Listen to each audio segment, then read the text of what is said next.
Hello everyone, welcome back to another video where today I'm going to be giving you a little bit of a preview for Doctor Who Season 2 Episode 4 Lucky Day, as well as go over some smaller Doctor Who news items. All that and more coming up, but feel free to subscribe if you're new, that would be greatly appreciated. We're trying to get to 30,000 subscribers and we're just about to get to 26,200, so any support would be greatly appreciated, but let's dive right in. Now, I'm taking this initial article from Cultbox, but it actually comes from the Doctor Who website, but they've kind of done a good job of basically summarising all the new information we can glean from this article. Doctor Who Lucky Day. Conrad is a Doctor Who superfan. In a BBC press release, Jonah Hua-King describes his character Conrad's obsession with the Doctor. Conrad meets the Doctor when he's a young boy. From that point, he's obsessed with him. He's desperate to try and meet him and idolises him on some level.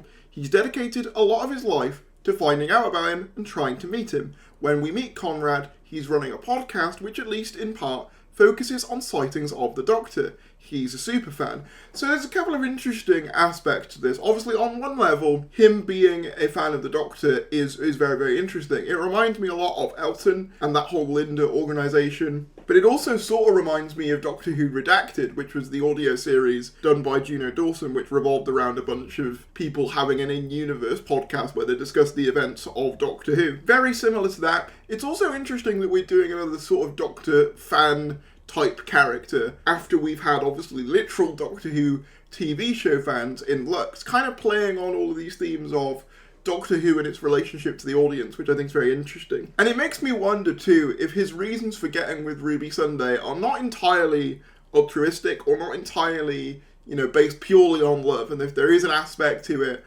where he is using her to get closer to the Doctor for information. Kind of, again, what Elton sort of did with Jackie Tyler back in Love and Monsters as well. There's a lot of weird Love and Monsters parallels. Minnie Gibson described how his dynamic with her character Ruby Sunday, who plays Conrad's love interest, is both endearing and awkward. I think he gives off the energy that he wants to match the Doctor.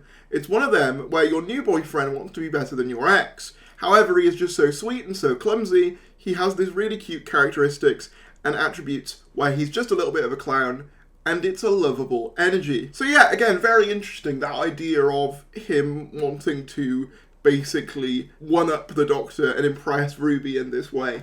Very much reminds me of characters like Mickey Smith and Rory Williams, who would kind of feel a little bit like emasculated in a way by the Doctor just being such a powerful authority, and, Rose and Amy respectively being so enamoured by them. So there's some definitely interesting parallels we're seeing here. Ruby loves being able to talk about her adventures with someone that is genuinely interested. She doesn't feel like a stranger outsider in her own world anymore, which is a really beautiful thing. So that's really interesting, the idea that she basically sees him as a means to confide in and talk about her adventures with, because realistically, who else would believe you other than, some sort of podcast nutter whose job it is to believe in kind of these alien conspiracies and stuff?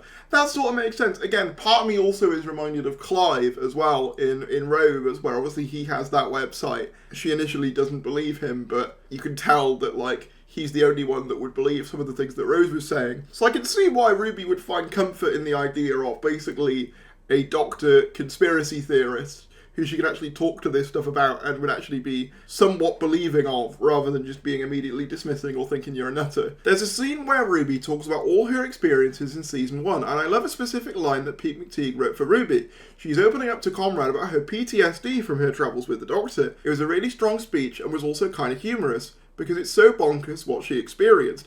That's really interesting. So, I won't lie, I've been a little bit kind of apathetic towards this episode. Not that I think it would be bad, but more so just because this is the one episode that feels the most like a quote-unquote filler episode. It's a Ruby Sunday Dr. Light episode, and it's also written by Pete Teague, who, while I really love his work on the collection box set trailers and Tales of the TARDIS, I've never been a huge fan of either of his previous Doctor Who outings. However, and I also kind of think that Ruby Sunday was a little bit lacking in character development last season. However, if the way that they take her character is to do a more kind of PTSD-driven thing, where at the time she was on these adventures, it was just a whirlwind for her, but now she's actually had time to process them. She kind of realises how insane a lot of it was. That's an interesting way to go. Writer Pete McTeague described the downside of a smitten boyfriend trying to prove himself. He's someone who adores Ruby and wants to be as brave as the Doctor, but in doing so puts himself and Ruby in terrible danger. So that's very interesting, the idea that he wants to basically be a hero for Ruby, but in the process is kind of making more of an issue than he's solving anything. We've got a great new monster this episode as well. It's savage and terrifying and cannot be reasoned with. It was also a massive treat to be able to write for Unit, for Kate, for Shirley and Colonel Ibrahim, who swoop in to help Ruby and Conrad from the horrors that they have unleashed. Director Peter Hall describes Conrad's efforts to impress Ruby. Ruby needs a new hero and Conrad thinks he's all that, but we discover quickly that it's Ruby who's better in a dangerous situation. I mean, you'd expect so, wouldn't you, given that she's travelled in the TARDIS. But yeah, this does sound like an interesting dynamic, and I'll be interested to see how it develops across the series and all that sort of stuff. Obviously, I've mentioned before that think tank Cap being from a rival organisation to Unit back in the 70s, so part of me wonders if, like, that part of it will come into play, almost like, you know, he kind of thinks Unit maybe isn't all that. But yeah, very interesting. And we actually have another little hint towards what we could actually be seeing in the Doctor Who Unleashed clip as well. Next time on Doctor Who. This week, I found someone who knows its secrets. In fact, she's even been inside it, and I'm going to ask her to introduce herself. Hello everyone, my name is Ruby something. So there you go. So it seems like she's either telling him about the TARDIS, you know, someone who's been inside it, or about maybe Unit Tower as well. That's also a possibility because we seem to see him in Unit as well. So yeah, very interesting. Either way, she's doxing someone who she probably shouldn't be. But part of me wonders if the way that they're going to play it is basically that's her way of kind of therapizing what's gone on, but she doesn't realise by speaking to the wrong people, it could have dire consequences later on. Maybe something like that. Interesting though, interesting. And thank you to Doctor Who Don for posting this onto YouTube so I could play the clip for you guys. We also obviously had a little bit of a hint towards this in the Next Time trailer. Now, owing to the fact that there was this one promotional image, and shout out to the Black Archive Gallery, by the way, who've had a ton of these new images, some of which you'll have been seeing on screen throughout this video, but some people were suggesting, because we had this image of Conrad near a bunch of mannequins, that the Autons would be returning. And I can see why, because Henrik's is also the location for this, which is the same location that was in Rose. However, I don't think that they are the main threat, because what I think is going to happen is based on this bit of the Next Time trailer, where the Doctor says this. Pheromones marks you as future prey. No, but after who? So here's what I think's happened here. I think Conrad followed the Doctor and Ruby on an earlier adventure, and these monsters mark their prey by pheromones. And of course, you know, I'm not a chemist or anything like that, but one of the things that pheromones do is that they're like chemical signs in the body that indicate, you know, different responses to things. So alarm, or sometimes, you know, sexual kind of things. So I'm wondering if part of it is that by her getting with this Conrad fella, her pheromones pass on to him, thusly making him a target for these monsters as well. That's what I think is going to be the plot here, at a guess. And that's why she also says, no, but they're coming after you, because they're coming after Conrad, because obviously it spread from Ruby. That's my guess. Also, according to Doctor Who filming locations, we'll see Kate Stewart being a badass in this episode, which I'm very excited by. I've never been a massive Kate Stewart fan, but I'm really hoping we do get to see her shine in this episode. On another note from Doctor Who filming locations, though, he says that reviews are once again embargoed for Lucky Day, so that's why you won't be seeing any early reviews in this video, unfortunately, because they have embargoed them yet again. I wonder if Lux's reviews, the early reviews, were maybe a bit too spoilery, so that's why they've locked it down for future ones, or whether because, you know, maybe some things are more plot relevant to the rest of the series, they're not, you know, including them for that reason. Obviously, I totally got it last week with the Return of the Midnight Entity, but it makes me wonder why this week specifically they would also lock them down. We also got a brand new TV spot for Doctor Who. This was literally just after the airing of The Well, but I thought I'd show it anyway. I am not just going to take you home, I am going to save your home. Here we go. So this seems to be an Interstellar Song Contest, judging by the costumes, and obviously he says, I'm not just going to take you home, I'm going to save your home. So my assumption is this is right towards the end of Interstellar Song Contest. He finally learned something about what's going on either with the Earth or Mrs. Flood or both, and how they tie in.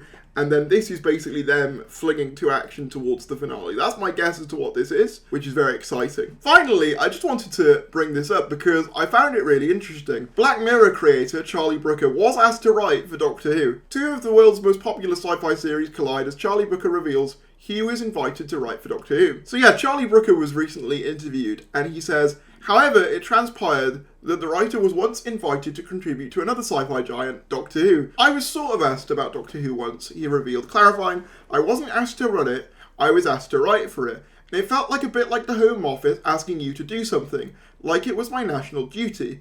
But I just didn't have the time because I was busy, he added. So if a big behemoth like Star Trek asked me to write for them, you'd at least take the call, wouldn't you? You'd consider it. So yeah, this is very interesting because obviously Charlie Brooker is the guy behind Black Mirror. He's very prolific. If there was someone who could succeed Russell and has that kind of name brand recognition, Charlie Brooker would definitely be up there. But it doesn't look like he's particularly keen at the moment. And to be honest, who could blame him? You know, it's a bit of a mad show to try and do. However, I do think he'd be an excellent choice for a future showrunner along the line. But yeah, I guess we'll just have to wait to see where Doctor Who is, and maybe eventually he'd want to give it a go. I'd love to see him write an episode though, just as a one-off, for sure. He also said, but with doing Black Mirror, you've got control, and when you wander into somebody else's show, you're trying to please them. So I guess that's probably one of the issues as well, is that he's like a very much creative person, and he would potentially worry about the idea of not having complete creative freedom over Doctor Who if he were to take it on. You know, there'd probably be people over him being like, no, do this, do that, which I do understand. But, you know, maybe one day, who knows? I wanted to share this just because I thought it was really sweet. Ncuti Gatwa recently did an interview for Big Issue where he said, so something I took from Margot Robbie working on Barbie onto Doctor Who was to get the crew good food vans. Once a month, bring in a pizza van or an ice cream van and feed everyone, which I think is just really lovely. I really do like Ncuti. I think he's a great guy, and I will be really sad if he leaves, you know, slightly prematurely, because I do think he's really good, and I do really like him in the part. But yeah, I just thought this was a really sweet story. Finally, we did get the official confirmation of the cinema screenings, which I was talking about in yesterday's video. Now, tickets will go live on sale on the 1st of May, so tomorrow, at time of recording this, at 10 AM. So if you want to get your tickets, that's when you got to get them. Be aware that this is just the UK. And I think most cinema chains are involved now. I did see that Odeon had it listed, Cineworld but did tweets as well, obviously, and then View and Showcase, like I mentioned before. There are a couple of others that said they're going to be having some screenings as well, so if you can try and get one in your local area, that's when you need to do it. I'm going to try and get one at the Red Dragon Centre in Cardiff, so if you see me there, feel free to say hello. I'm very much looking forward to it. I just hope the finale isn't as disappointed as Empire of Death last year. Yeah. But finally, we also had the announcement of some new novelizations for Doctor Who. The Empire of Death novelization, read by Susan Twist, The Robot Revolution, read by Vera De Sethu, Lux, read by Dan Starkey, and The Well, read by Kilofin June. And then here are all the covers for the books, which look lovely. The ones I'm most interested in personally is the Empire of Death one by Scott Hancock and the Lux one by James Goss. Empire of Death because I'll be interested to see how that story gets expanded on in a novelised form. Maybe it could, like, iron out some things that weren't really very solid in that episode. And Lux, because that's probably my favourite 15th Doctor story, and I think it very much lends itself to a book expansion as well. You can kind of show off some more of Mr. Riggeding's powers in a book because, you know, you don't have to pay to, like, actually show the effects of it. So yeah, I actually really liked the Giggle novelisation they did either last year or year before. That was really good if you've not read it. But yeah, I'll definitely pick up a couple of these for sure. Also, I realise I've said finally about 5 times in this video, but there's one more thing I wanted to add in post.